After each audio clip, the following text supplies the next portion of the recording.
It's one of those slow, fragile afternoons in the university library. Quiet, almost sacred. The air is still, as if the silence itself could shatter. And there she is, Sena, quiet, withdrawn, the kind of girl who doesn't speak much, doesn't smile much, and never misses a day at the library. For her, this place is a sanctuary, a retreat from whatever storm is raging outside her world. She pulls out the same book she always reads, The Garden of the Dying Sun. Her fingers graze the pages like prayer. It's a story about hope, fading slowly, like the last golden light before nightfall. And just as she turns to leave, boom, Han Joon, a fellow literature student, rounds the corner too fast, face buried in his own book, and crashes into her. Her book falls. They both stoop to pick it up. Their fingers brush. Their eyes meet, but she doesn't really see him. Her gaze is distant, worn, as if she's carrying more than she lets on. "I'm sorry," he says quietly. "It's okay," she mutters, without looking at him. And just like that, she walks away. But Han Joon doesn't. He stands there, staring. Something about her lingers. The next day, he returns to the library. And the next, and the next.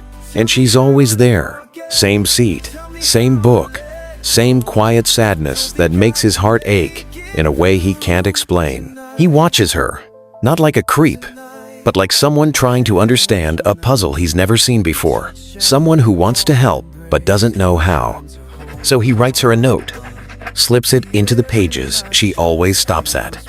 "You're doing better than you think, HJ." She finds it, freezes, looks around, and then she smiles, just for a moment. Behind a nearby shelf, Han Joon smiles too. It becomes a secret ritual. Pain doesn't mean you're broken. It means you're still trying. Whoever you are, I believe in you, HJ. Every note becomes a lifeline. She doesn't respond, but her eyes begin to change. She feels a lot lighter after reading each note. Then one day, she sits, crying, quietly, in the corner of the library, alone. Han Joon watches, heartbreaking. He wants to go to her, offer a word, a touch, anything. But he wasn't confident enough. So he borrows a black cap, a mask, buys a bottle of water from a vending machine, and a napkin. On the napkin, he draws a little heart. With trembling hands, he places it on her desk and hurried away. Before she can even speak, he's gone. She chases after the mystery stranger. But outside, there's no one. She looks down at the napkin and chuckles. "You're coming to the reunion tonight, right?" Han Joon hesitates.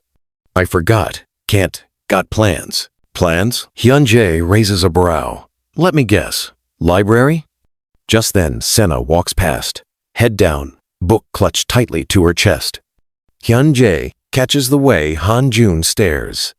"You're seriously crushing on her, huh?" Han Joon scoffs. "Crush? What crush? It's just coincidence." Hyun Jae grins, unconvinced. One day, everything changes. Sena writes a note tucked it between the usual pages. "If you're not going to show yourself, stop sending the notes." Han Joon freezes. He still doesn't feel confident enough to meet her. But now he has no other choice.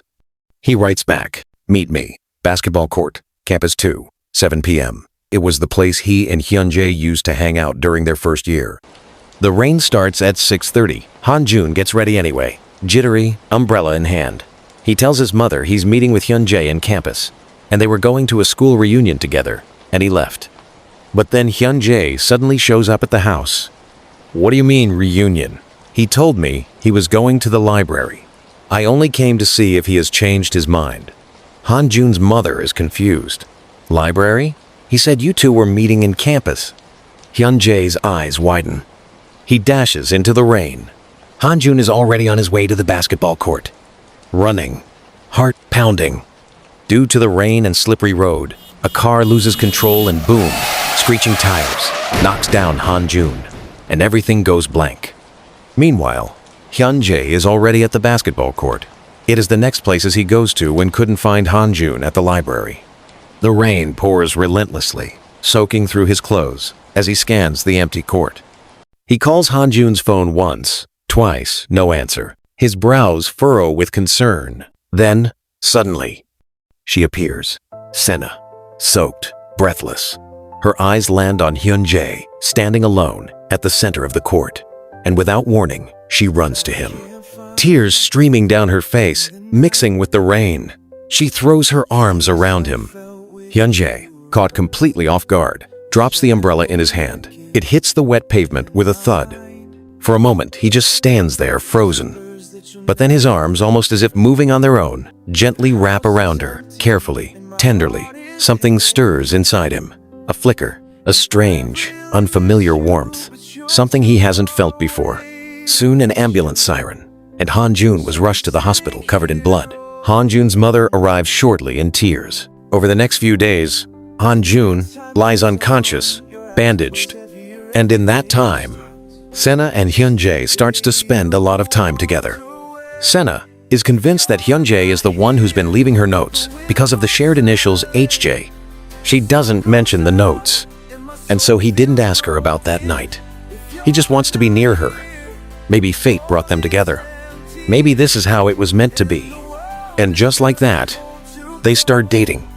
And with each passing day, Sena falls for Hyun Jae a little more, while Han Joon remains in coma in the hospital.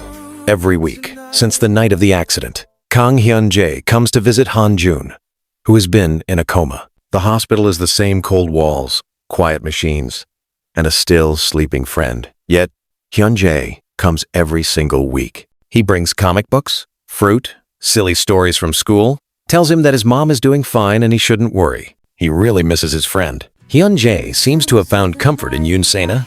They were like a perfect couple. They go to the amusement park together, laugh together almost all the time. He wins her a teddy bear at a game booth, and she teases him for failing 3 times before he does. They look happy together. Every night, Hyun Jae waits for her outside the library. They walk home together under the street lamps, talking about everything and nothing. One evening, as they reach her doorstep, she turns to thank him for walking her home. He leans in, and they kiss softly, then deeply, under the orange glow of the porch light. In that moment, they had such a great bond. One afternoon, as they walk hand in hand back from campus, Hyun Jae's phone rings. It's Han Joon's mother. Her voice is shaking. The hospital called. Joon's awake. I'm not in town. Can you please pick up some things from the house and take them to him? Hyun Jae goes still. Then he smiles wide. He's awake? He looks at Sena. He's finally awake. She smiles too. That's amazing. Come with me? He asks. She nods. Of course. Han Joon's room is just like he left it. Neat, quiet, filled with books and art sketches. Sena looks around curiously, while Hyun Jae grabs the toiletries and clean clothes from the wardrobe. Then she sees something on the desk. A leather-bound journal. She picks it up. Her eyes lock onto the initials engraved on the bottom corner. HJ. She turns to Hyun Jae. Is this yours? He glances at it. No, that's Joon's journal. Her breath catches. HJ, Han Joon? He nods casually. Sena's hands tremble as she flips the pages. Her heart races. Inside the journal are lines, quotes, notes, the same words that had lifted her in her darkest hours.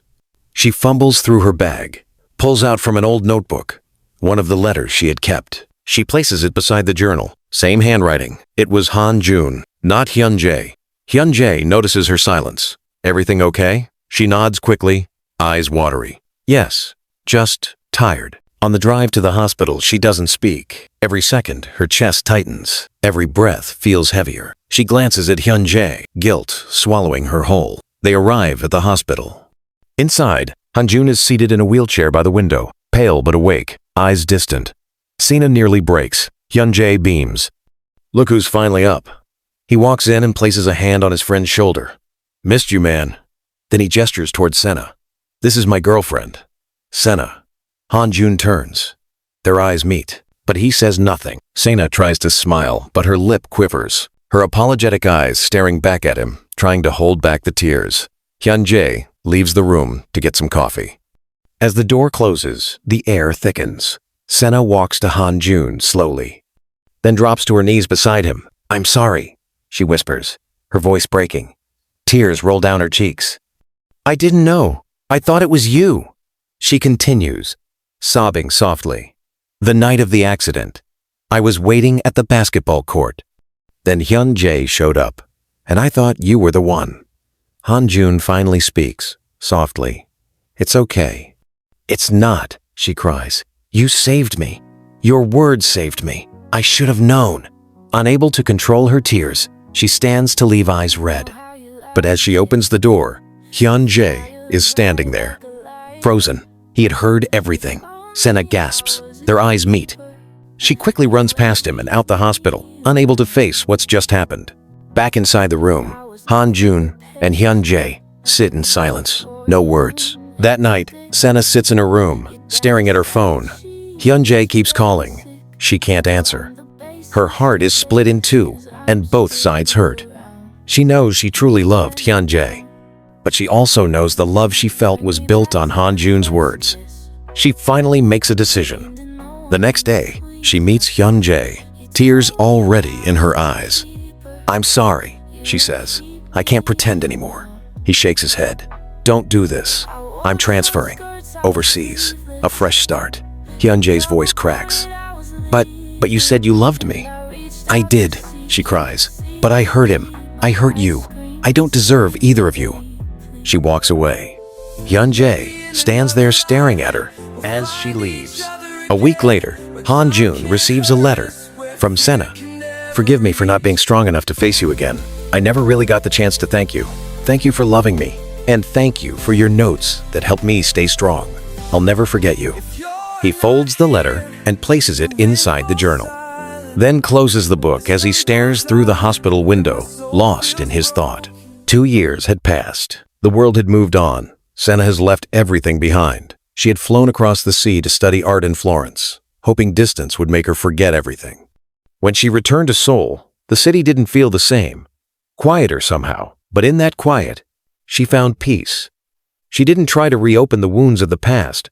Instead, she started working at a community art theater, a small space nestled in the corner of Hongdae. She was content to make other people's dreams come to life under stage lights. Alone, but not broken. One afternoon, she was hurrying down the hall to submit a report to the theater's managing director. Lost in thought, her eyes on the paper, she didn't notice the man coming from the opposite direction. Bang! They collided. The folder in her hand tumbled to the floor, scattering pages like autumn leaves. Oh, I'm so sorry, the man said, kneeling to help. It's okay. It's okay, Sena muttered, bending to retrieve the papers. Their fingers brushed. She looked up. He looked up. It was Han Joon. Sena froze. Her lips parted. She hadn't seen that face in over 2 years. But there he was, taller, a bit older, his features still soft, but sharpened by time. She could barely find her voice. Han Joon? He blinked, stunned just as much. Sena? I didn't expect to see you here, she stammered. Neither did I, he said. I'm here for an internship. Started last week. You're interning here? Her heart was racing. She wasn't sure if it was joy, fear, or guilt. Yeah, graduated a year late because of, well, you know, he said with a soft chuckle. Right, she murmured, eyes downcast. Then he said something that made her heart catch. You know, it's funny. Our first meeting in the library, you bumped into me just like this. She smiled faintly. As luck or maybe destiny would have it, Han Joon was assigned as her direct junior in the theater's project management unit. That meant they would be seeing a lot of each other. At first, it was awkward. They talked only about work. Nothing personal, nothing emotional. But slowly they began to bond. One evening, the two were working late alone in the theater office. Sena was sitting cross-legged on the floor, sorting through scripts. Han Joon was leaning against the table, watching her quietly. Sena, he said suddenly. She looked up. He drew closer to her. There's something I need to tell you. Her heart pounded. He took a deep breath. I loved you then. Even though I didn't get the chance to say it. Even after everything that happened, I never blamed you. Not even once. Her eyes welled up. I don't know what the future holds. And maybe this is crazy, but seeing you again, it feels like the universe gave me a second chance. And I'm not going to waste it. She leaned forward and kissed him. Soft, gentle, healing. That night, under the dim lights of the theater, marked a new beginning for them. They weren't the same kids from college. They had loved. They had lost. They had grown. But now, they were each other's present. And maybe, just maybe, their future too.